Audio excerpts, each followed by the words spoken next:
dobar dan ili dobroveče.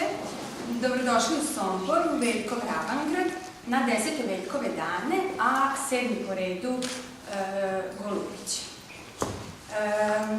Ja vas pozdravljam ispred Gradske biblioteke Karlo Bilicki, koja obeležava Veljkove dane i u kojoj se trenutno nalazite na dečjem odeljenju.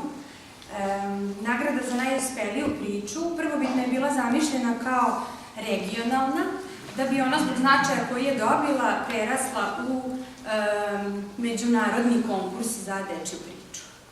Zahvaljujem se ovom prilikom svim učesnicima koji su poslali svoje priče, koji su učestvovali i dali značaj ovom našem konkursu. U moru radova zaista je bilo teško izabrati one koji su najbolji, jer zaista svake godine sve više i više dobijamo priča i sve više i više stiže na konkurs priča koje, odnosno priče koje ljudi žele da, odnosno deca koje žele da podele sa nama. Žiri u sastavu Anđelija Pruginić, Radmila Lazarević i Ankica Vučković kao predsednik žirija skoro jednoglasno je dodelio, odnosno odabrao nagrađene radove. Radovi su podeljeni u 3 kategorije i Grand Prix kao kruna ovog našeg konkursa. Kategorije su prva kategorija od 1. do 4. razreda osnovne škole, druga kategorija od 5. do 8. razreda osnovne škole i treća kategorija srednjoškolaca, znači od 1. do 4. razreda srednje škole. Pre same dodele pogledat ćemo jedan kratak film o čoveku čije ime nosi ovaj naš konkurs. Znači, on će pričati nešto, malo će govoriti o svom detinjstvu, nadam se da ćete uživati, neće dugo trajati.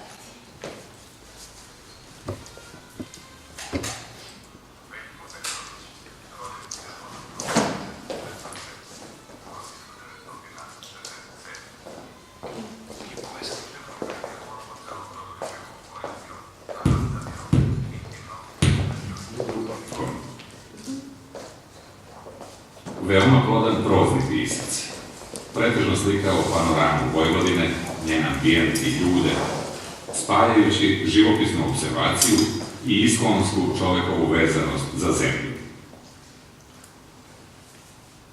Autor mnogih studija iz oblasti književnosti i likovnih umetnosti. Radio kao novinar, predsednik Matice Srpske u Novom Sadu, Srpske književne zadruge u Beogradu, upravnik Narodnog muzeja u Beogradu, redovan član Srpske akademije nauka i umetnosti. Dela, zbirke pesama, rodoljubive pesme, Na pragu, stihovi. Zbirke pripovedaka, Bunjari i drugi u Ravangradu, Varljivo proleće, Pomerene savesti, Prepelica u ruci, Dah života, Mor.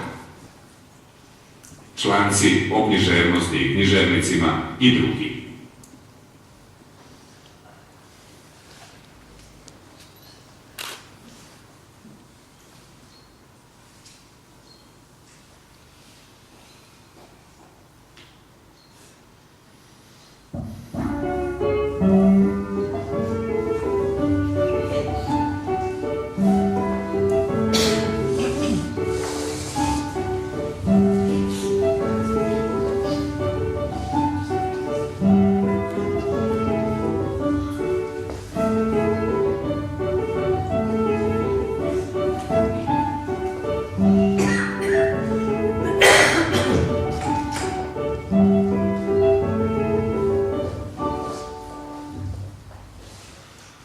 Kad su me drugovi iz televizije pozvali da nešto ispričam iz ranoga djetinjstva, ono kako oni rekoše, kad sam ja bio mali,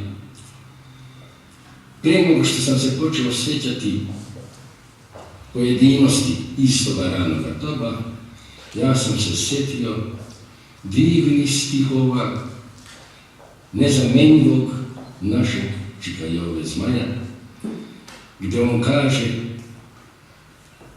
bako, moja draga, babuškice Mila, da li se sjećaš kad si mala bila? I mislim, svaku emisiju, uopšte kako je reč o detinstvu, da bi lijepo bilo početi, makar bez naročite veze, sa svetlim imenom naših čikadova.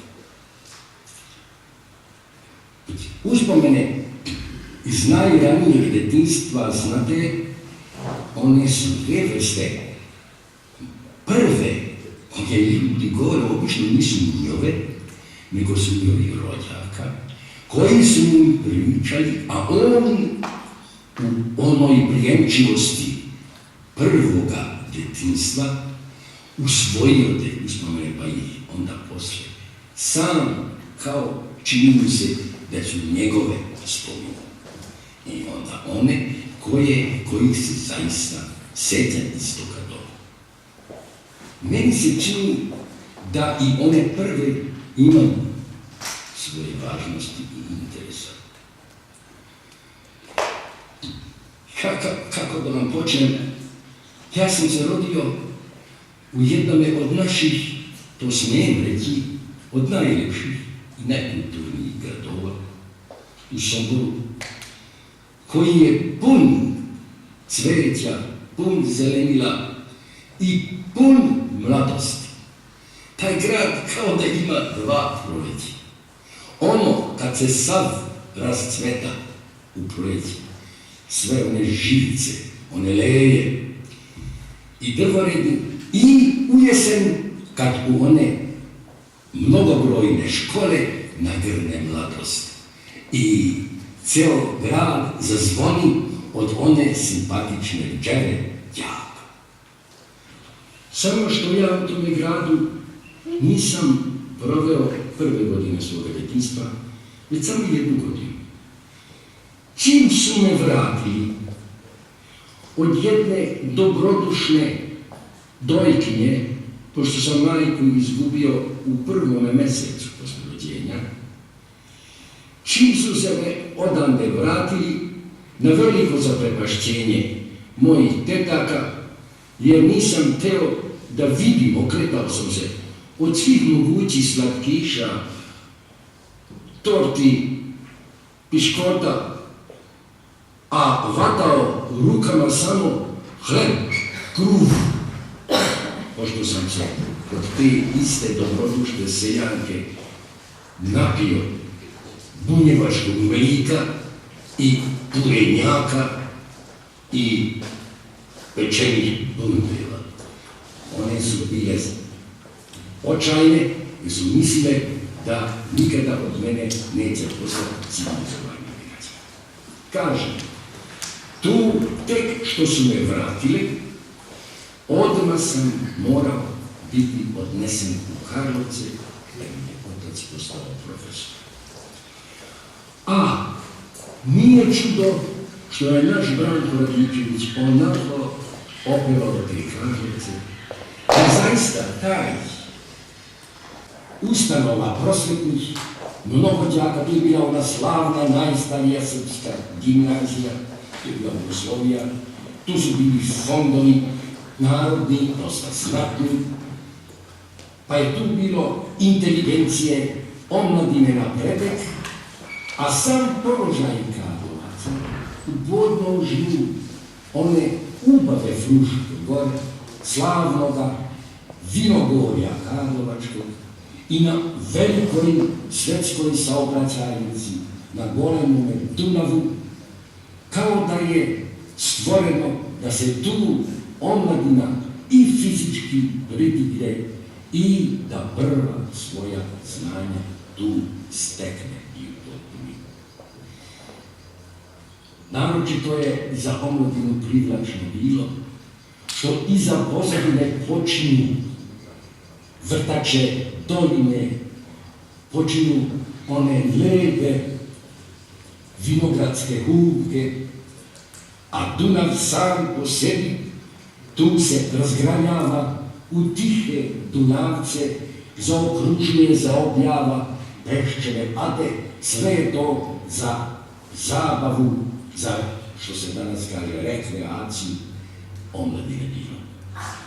Nikako sam rođen kao tunjevo, moglo bi se reći dete, tako pasivno, kao da se nisam mnogo znao radovati, smijeti, skakati, ali ujedno i volio sam društvo odraslih, drugova koji su me izvali drugom, šalili se sa mnom i učili me gimnazijske poslovi. Voljeli sam, kažem, da se zabave i učili me narodnim pesmama. Znao sam masu jednu narodnih pesama na pamet, pa su me onda razvlačili i pravili sa mnom neke, smemo bi reći, cirkuse, jer me podignu na stol, a ja sa stola onda pokrajući Marku i Milušu Budiću. Citiram, deseterce, samo pod uslovom, to je interesantno, pod uslovom da svi koji slušaju, gledaju u zemlju, neka dignu glavu i odnosuću. Nekako, da je to neka smotivljivost, da je to neka protivnost estradi, ne znam da je tako bilo. Međutim, naravno da sam ja to sve citirao kao čorak, nisam baš znao o čemu ja to govorim. Ali, interesantno, čim sam kasnije počeo da hvatam smisao toga što govorim, meni je ostavila ta reproduktivna memorija i kroz cele do danas na veoma teško mogu da pamtim štampanu reč, dok međutim ono što čujem, što zapazim, u čemu vidim nešto zanimljivo i značajno u životu, to sam pa do sad vrlo dobro pamtim. Sad, naravno, da pređem na čitanje na kraju krajeva, to mi je profesija, čitanje i pisanje. Ja sam veoma rano naučio čitati. Već u 4. godini ja sam već čitao. Ne treba to shvatiti kao neko hvalisanje. Naprotiv, ja mislim, onako kako se sa mnom postupalo, svako dete tako se uputilo, to je neka bila metoda pedagoško svoje vrste. Ja sam imao da kažem, sestricu 9 godina stariju od mene, dakle, jedna devojčica od 13 godina, 12, 13, 14 godina, za mene je bila velika devojka, ali slučajno ona je bila velik čitalac, jako je voljela do smrti literaturu, mnogo više od mene je pamtila i znala. Pa je imala i tu volju da sa mnom šeta, uzme me za ruku i idemo na ulicu, našto kad idemo u Čašinu Novosadski, preko šeta. I onda tako meni malo me, već od 2-3 godine, počinje da pokazuje na filmama i na natpisima na ulici, vidiš, ono je A, ono je B, ono je to, pa onda traži od mene da ja na svima ostalim natpisima i na svima tim tablama pokažem gdje je to B i da i tako od slova do slova, od sloga do sloga, ja sam čitati, pa poslije čak i zaokruživati sloga. U Karlovcima nije bilo zabavništa, a trebalo je dete ipak nekako držati pod kontrolom i onda su zamolili školu da mene od nepunih 5 godina prime u razred. Tad sam ja ušao u razred i sad se sjećam dobroga učitelja, čini se zove se Dajn, i on me postavio tamo u prvi red kao nekoga onako eksternistu, onako spojnje. Međutim, kad je video da to dete, taj Bulca, zna i čitati i pisati, već kao na izdu razreda i dete, onda je upisao me protiv pravila u redovne đave. Sad kada vam ispričam prvi bol zbog nepravde.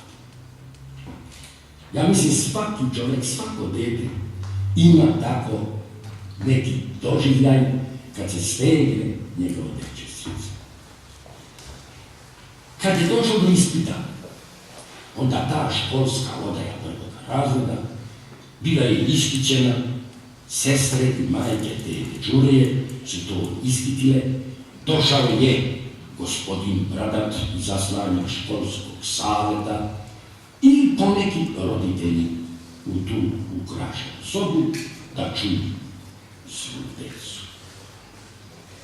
A je došao jedan vrlo ugledan, imućan advokat i čuven vinar koji je imao sina našega druga u prvom razredu. Kad se svršio ispit, u jedan put izaslani ustanik izvadi neku plitku bobičku crnu i iz nje iznese neku srebrnicu, veliku medalju na širokoj, plavoj, svijeloj traci. Izazove toga advokata sina i održi tako neki govor, svečani, pa kaže njemu kao najboljem đaku da to odlikovanje, pa mu to obesi ovrat. Ja sam gledao okolo uzvereno, zaprepašćen i vidim da naš učitelj malo se sagnuo i gleda u zemlju, a mi se zgledamo, mi, Obrad, Čreja i ostali drugovi, jer znamo da u razredu ima bar 10 đaka koji su bolji od toga istoga koji je dobio odlikovanje. Poslije ispita povede otac svoga odlikovanog sina i sa tom lentom vratom i prođu pijacom i primaju čestitke. A mi se razbežimo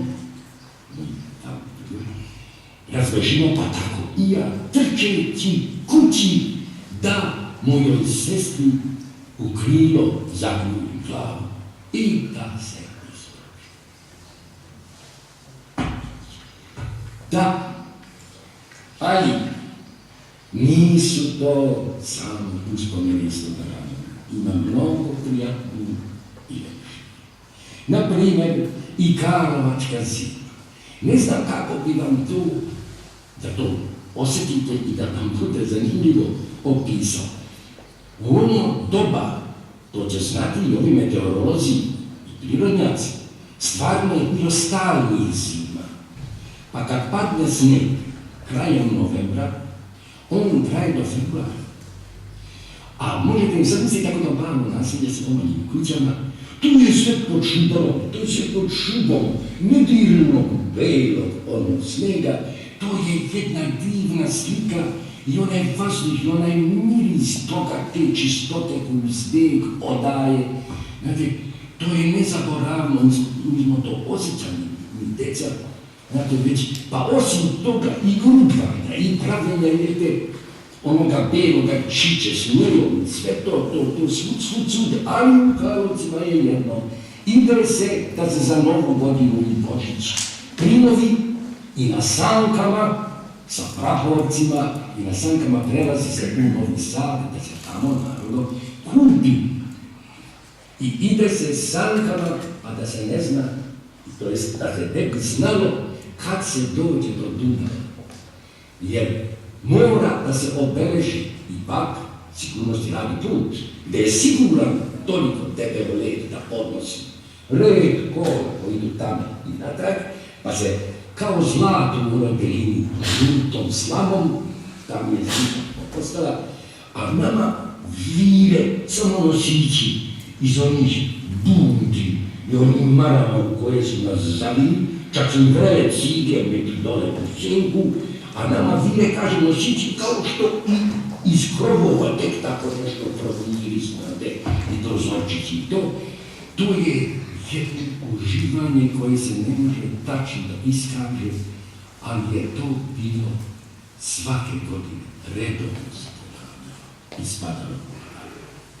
A onda, šta da vam kažem, s Karlovcima je bilo srođeno berba. Kada dođe do berbe, ima ih ranije, ima ih kasnije.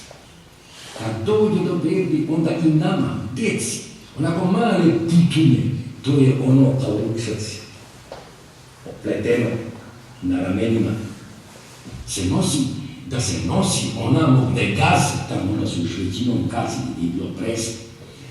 I davali su nam u ruke one dupe škriloce da njima trgamo grožđe. Jednoga dana se svršila velika berba profesora Dobrokačka Jove, to su veliki vinogradi bili, a deca obično okupe se onda u njegove krčari sutradan da idu da papirče zaostalo po čokurcima. Međutim, prije što smo pošli da idemo u vinograd, čika izađe i kaže: deco, nemojte, daću ja vama serenaka, zdravih, velikih grozdova, ostavite to, neka se cigančici, neka se vrapčinici naslade.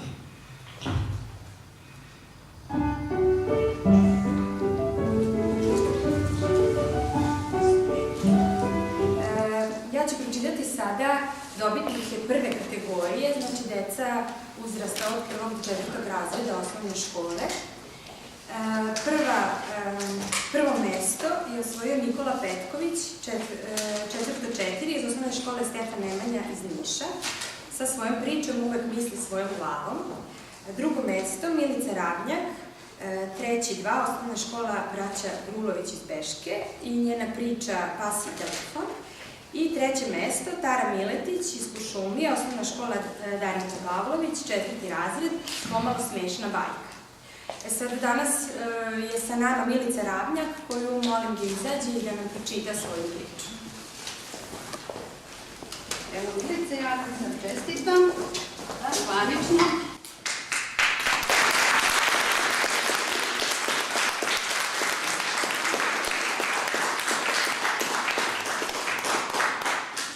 Sad te molim da pročita svoju nagrađenu priču. Pas i telefon. Spavao pas u svojoj drvenoj i staroj kućici. Odjednom zazvoni telefon, a nikoga nije bilo kod kuće. Deda otišao u lov. Pas se javi: dobar dan, ap, ap, ap. Kad ono, dedin frizer. Da li je to gospodin Jovanović? Sa druge strane čulo se ap, ap, ap. I ko zna koliko bi trajao taj čudni razgovor da se deda ne pojavi na kućnom pragu. Mačka je spavala u svojoj fioci, a pored nje flašica sa mlekom. A pas mudro ćutao. Deda pomisli, sve je u redu. U toj tišini i mirnoći dana začu se ponovo telefon, dedin frizer, ha. Pas se pokri ušima, praveći se da ne zna o čemu je reč.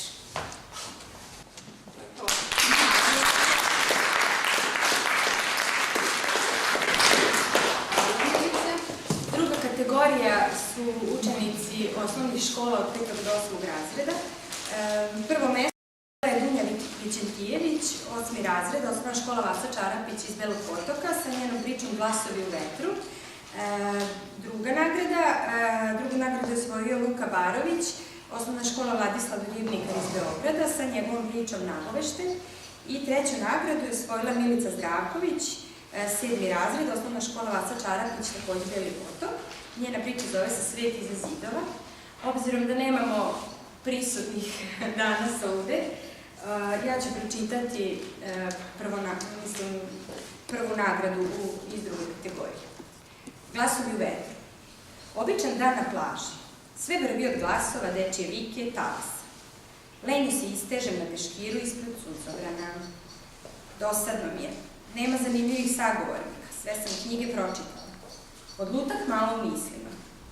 Sjajno sunce sa neba peče neumoljivo. Kroz platno suncobrana probijaju se njegovi zraci kao šarene strele. Vidim tačno kako se odbijaju o moju kožu i mrtve padaju pored mene. Ha. Ne znaju oni da ja koristim faktor 50. Osvrnem se oko sebe i vidim gospođu pored. koja leži van suncobrana. U stvari, nije gospođa, nego jež. Nema na njenoj koži mesto gde se sunčeva strela nije zabola. Cijela plaža vrvi od ježeva koji mile po zlatnom pesku. Zagledam se u kulu od peska, u čijem podnožju je ruka malog arhitekte napravila veštačko morsko jezero. Kakva je gužva vladala na toj visokoj kuli? Ceo peščani svet je žurio na zlatni vrh, a onda uz ciku se potrljaju u vodu koja se penušala kao šampanjac u čaši. Izlazili bi čili i vedri i opet žurili ka vrhu. Smejali smo im se zajedno, Zeka sa neba i ja. Dakle, sad Zeka iskoči. Pogledam u besprekorno, čisto i ravno svetlo plavo prostranstvo. Reklo bi se da je ledeno koliko je ravno. Slikaru pored mene je očigledno smetala ta jednostavnost, pa je uzeo četkicu i nacrtao belog Zeku na klizaljkama kako juri uplašenog vuka. Jurili su kao onoj tački gde nebo upada u more. Jedan veliki, mrki talas je imao zadatak da hvata to plavetnilo i povuče ga u morske dubine. Podsjećalo me je sve na sliku preblanulog alasa koji izvlači mrežu sa ulovom.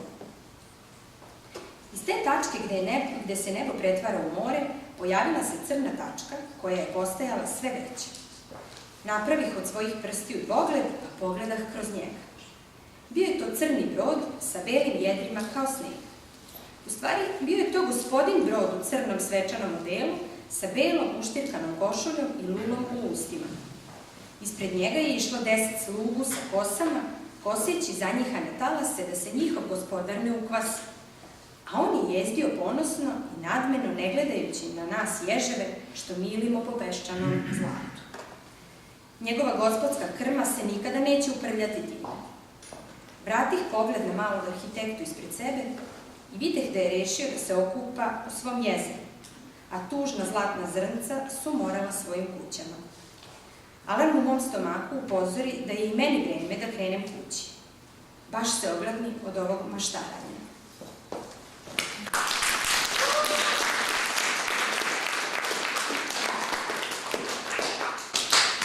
Treća kategorija je kategorija srednjoškolaca. Prvu nagradu osvojio je Jovan Milinković iz gimnazije iz Ivanjice, on je 4.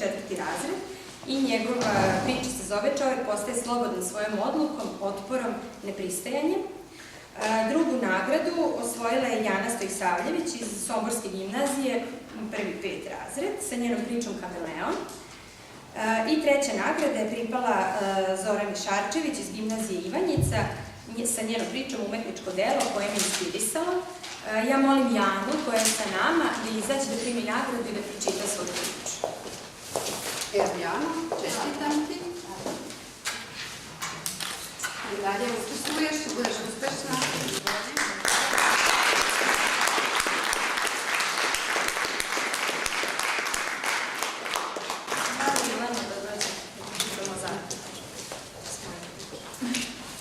Jana ima pomagača.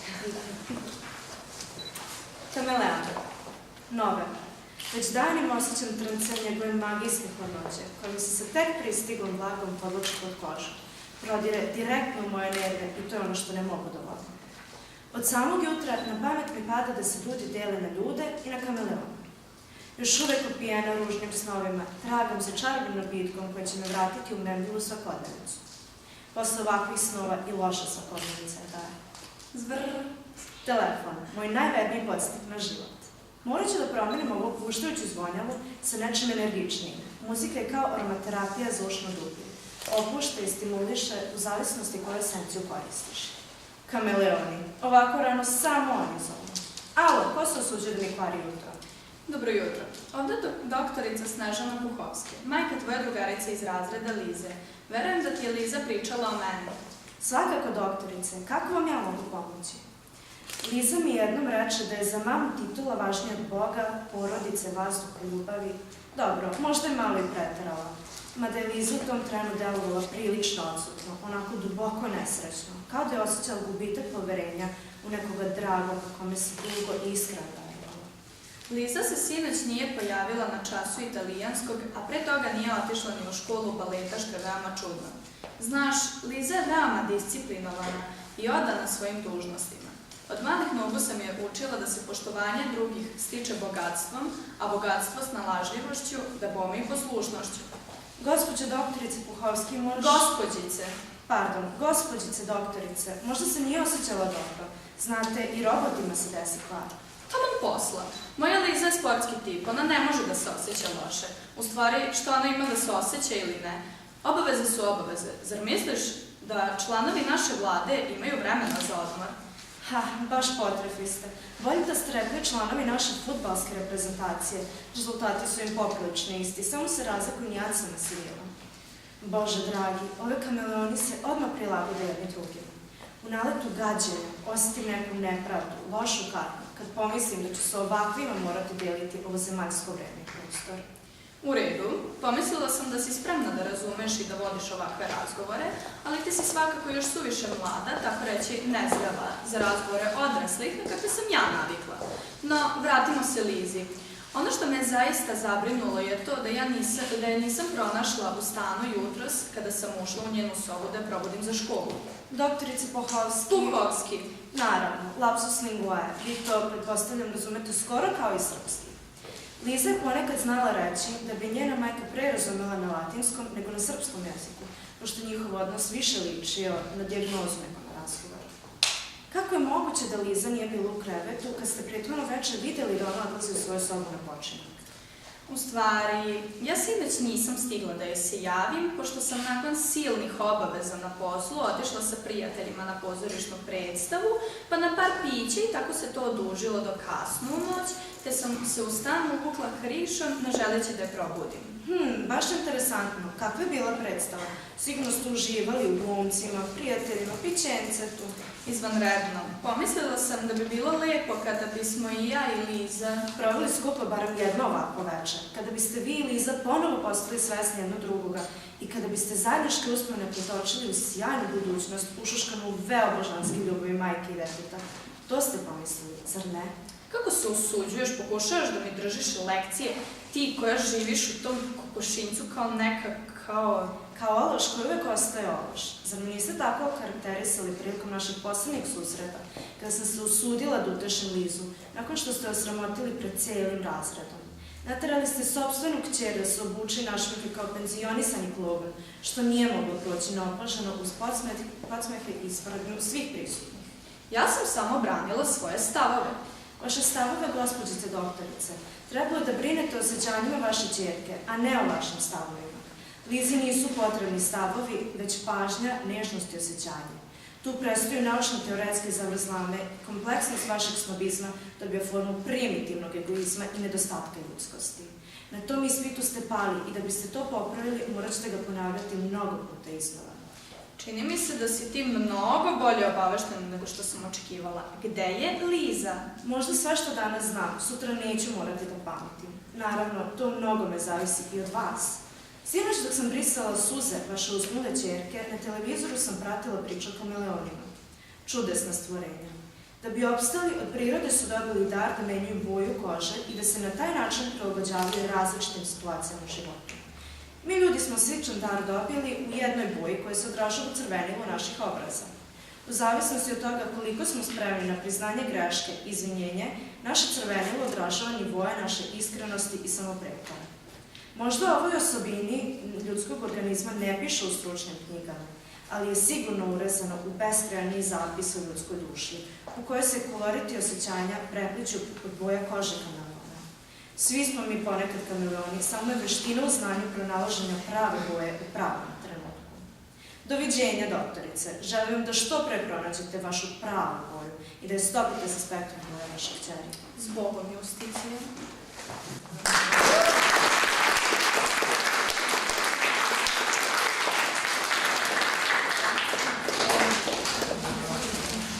Ovogodišnji Grand Prix Golubić 2016.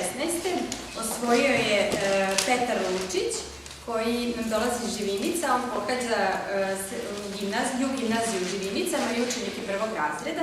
Ja pozivam Petra da primi svoju nagradu i da pročita svoj rad.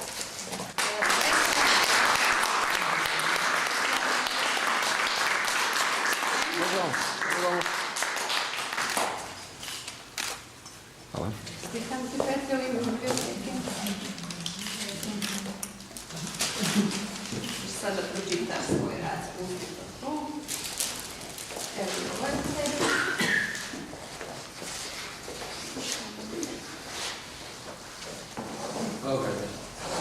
Meko tkivo dječjih prstića i grubo željezo. Vibracije i tanki dodir od kojih sve hrapavo zadrhti. Baklava ograda i dijete koje prati svoje mame i korak. Prati Mijata dvoje sagovornika bez drugu ulicu. Sena 5 godina stara vodi glavnu riječ. Dugo i neumorno priča. Sputavan čitavim putem, od mame i svih drugih, on pokušava da dotakne svaku ogradu i očisti od smeđe i hrđavog snijega. Slušam riječi spontane, što rastu mu iz utrobe i zaslade svakog koji sluša. Čeva mu kuća s velikim prozorima, sjedi kratki i nervozni djelo, u haremama. Ona preko puta, od Markovog djeda Ante, dragocjene trenutke tišine, ubrzo gura sa ceste i počinje ponovo. Diš one strašne balkone s rupama. Ko tu živi? Muharem, sine, nemoj me više ispitivati. Malo nepažnje i ubrzo rijetki dječji bijes dolazi. Kako Muharem? On je u onoj kući s velikim prozorima. Svaki put izmišljaš imena. Pa nisam beba da ne skontam. Ako nisi beba, što me stalno ispituješ? Šutnja i brza promjena pogleda na svijet. Kuće više nisu bitne. Sada se trudi da hoda samo po crvenim pločnicama. Nije to dječje iskakanje u ulici, to je pomno selektiranje koraka i misli. Crveni pločnici su spasonosni otoci, sivi postaju neumorna mora. Prste još uvijek prebire po zahrđanim žicama, skuplja smeđe i kestene od hrče i radostno ne napušta dušu. Opet si ispuljio rukave, skloni više ruke s ograde. Ali očepio sam ogradu. Dobro je, dosta više. Iznova se vraća staro nezamjenjivo disciplini ispitivanja. Mama, zašto je ovdje put crni? A tek je napravljen. Znam to, ali kad prestane biti crni? Kad puno ljudi i auta prođe putem. Onda od sad u školu idem ovim putem dok ne posivi. I po ko zna koji put taj razgovor ostaje monolog. Vjerovatno njegova mama ne mari za njegovim raspravama zbog svojih briga koji su po svim ljudskim sudovima važnije nego dodijeliti svaku ogradu. Eno Murgi, on je išao stati u muškolu. Oseljen visok čovjek dolazi i raspoložen vidi dječaka u kosi. Među rijetkima je koji misle da neće ništa izgubiti ako dječaku poklone 10 minuta bezbjednog razgovora. Šetaju zajedno, a ja ih pratim. Muško sam, ali ću ti napraviti pitu da je jedeš mami Slavije, najbolje si u kući. Na sedmicu od kad si me zadnji put vidio nisam mogu ništa narasti. Tati nisam ni do ramena. Ne moraš se uzivat, ti ćemo opet napucati. Ma valjda nisi smotan ko brat. A što? Kad smo ga dodali na rijeku, on mislio da je to more i još nam sve crve pogubio. Joj, jesi zaboravan, pa to sam bio ja. Ne ljutiš se. Ja se nikad ne ljutim, ali znaj da ću ti opet sve crve sakriti. Čovjek s dušom odlazi, a mi nastavljamo hodati. Kiša počinje i brižno tijelo zaklanja malu sjenu. Stavljamo kapu i odlaze u drugu ulicu. Majke su tu uvijek kada pada kiša. Ponio sam kišobran i ostavljam ih da odu sami kući. Nema nikoga i sada ja dodjeljujem ogradu. Hodam gradom i zapanjen sam koliko ima dvorišta i njihovih ograda. Svako dvorište ja sam i svi smo dvorište. Imamo ograde zahrđavanje. Psa koji je čuva. A zašto ne smijemo dirati jednim drugima ograde? Kažu, imat ćemo žuljeve, isprljat ćemo ruke i rukave. I pored toga, kažu, dočekat će nas spas, prepasti, lajevac, srce. Uplašeno uvijek, jer svi koji su dolazili krali su nešto. Prvo budimo djeca čista, mislimo da smo pametni, vjerujemo da je drugačije i onda nas razotkriju. Razuvjere i zauvijek isprljaju. Krug se zatvara i mi s njim. Još jednom pogledam, vidim svog lajaca i ono ključno, ja postanem hrabar. Prođem pored tuđih srca i svi psi se promijene zajedno sa mojim. Srca refleksivno pružaju njušku pred ruku da ih nježno pominju. Dječak je jako hrabar, ja sam jako hrabar. Neka mlada sjena, junak priče ostane isti i bit će, ako ja i vi pokušamo biti kao on. Ograda je očišćena i napokon bezvrijedna, pas je spašen i krug otvoren.